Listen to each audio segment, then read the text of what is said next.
What up, everybody? This is July. I'm July from Kickback Couture, and today we're going to talk about Umpf retro beats. You are now listening to the sounds of Umpf retro beats. So, before we even get into that, I do have this sample. Chopped it up in Serato. And if you don't have Serato, I think you should definitely check it out. It's dope. I'll drop the link in the description. It allows you to chop your sample and pitch it up, change the tempo, whatever you have to do. It's all there.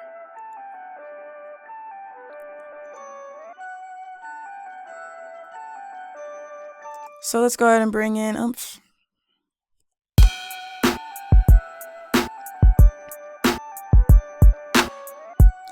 Now I'm using a combination of my own drums and some Just Blaze drums from his kit, and then some presets from one preset from Retro Beats itself. So I'm going to solo out just the drums so that we can put effects on it and see what all came with this brand new toy. So let's get into it.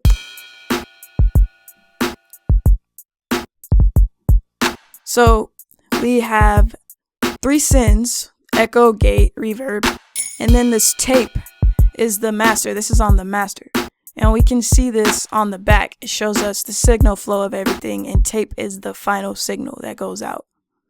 Now, for some reason, you want to map your individual drums to their own mix channel. It's gonna break this chain, like it says here, separate outputs break internal routing. So it will skip the external tape.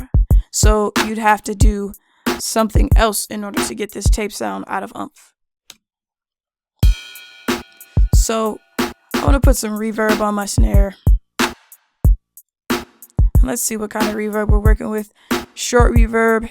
These are the different reverbs, and I like short, so I'm going to leave it this way, and everything else sounds good.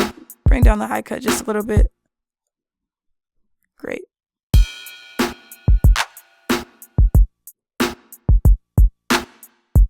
Let's put some reverb on this clap.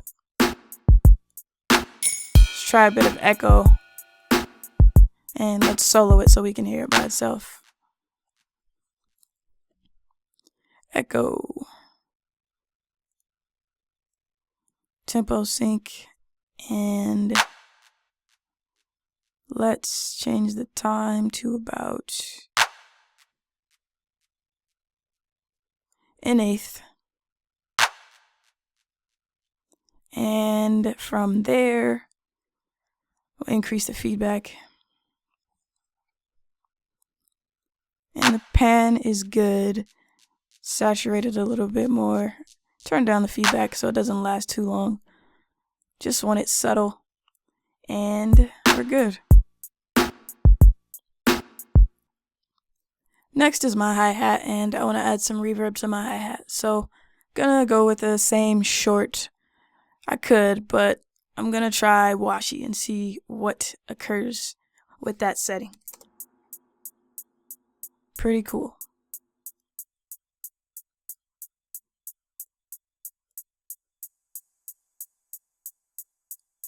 Nice. So with this one, I'm gonna leave it how it is. Instead, I'm gonna go to this section right here, and I'm gonna add an EQ and cut out some of the highs, so it's not too harsh. Now I have all my sins figured out. Let's go ahead and go easier on the reverb on the snare. And I'm gonna change it back to short because I like the short reverb on the snare better. These effects affect everything. They are not separate. However, you can affect the amount or change the amount that goes to each drum with these knobs right here. So I'm gonna go to my kick, and we see we have these 4 different flips right here. Flanger, lo-fi, transient shaper, which I'm happy about, and the EQ, which we just used. On this kick, I want to raise the attack a little bit on the transient shaper.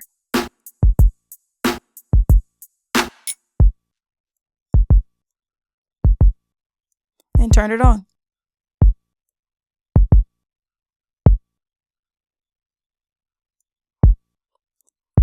Maybe turn down the sustain a little bit.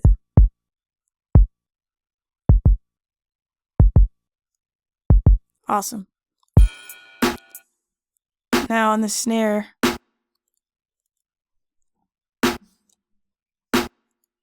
I had already turned it up a little bit earlier, but this is what it sounded like before.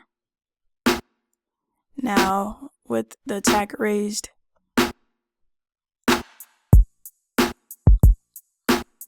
we have a dope sound. I'm gonna put a flanger on these hi-hats.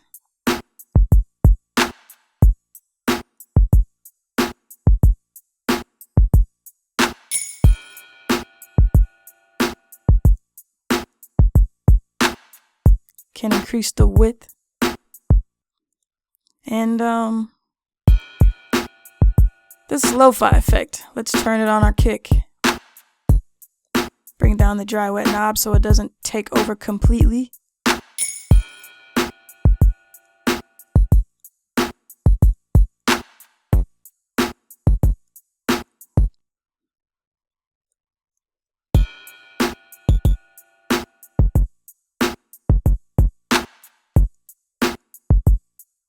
Awesome.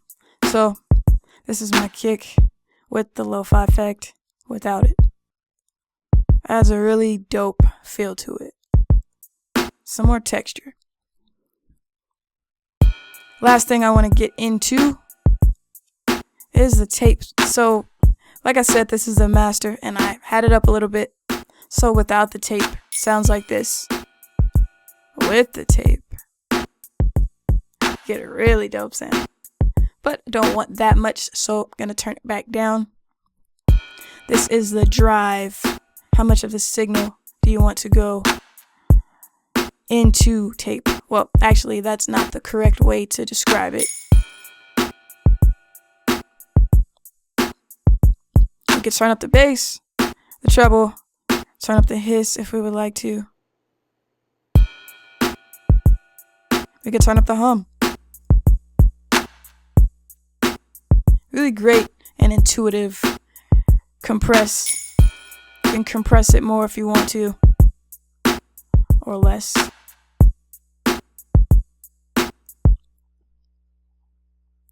And you can also send the sends into tape, which acts as an insert in this case.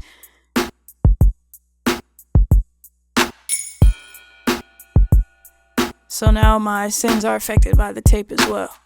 And I wasn't using the gate, so that doesn't really matter, but everything else does. So that is Umpf retro beats, and I must admit I'm loving it. It has some of the same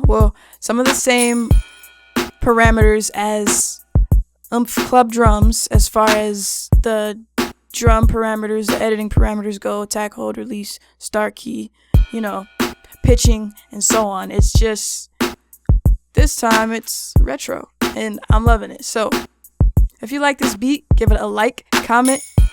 If you like this video, give it a like, comment, subscribe, and most definitely let me know what you would like to see next. Lo-fi it out. This is my sample by itself, and this is without any of the effects on it. So I used 3 effects. As you can see, I used Decimort 2, that is, and this is what it did to my sound. Whoops. Pretty dope. And I did EQ the sample. It was really harsh, and I did the EQing with Isolate X, so we'll get to that. This is Decimort by itself. Then I added Phatsat. Phatsat is made by Turn 2 On. They make really dope rack extensions. And then I added Isolate X. And that's how I got this final sound. It's all culture, kick back, and cook up.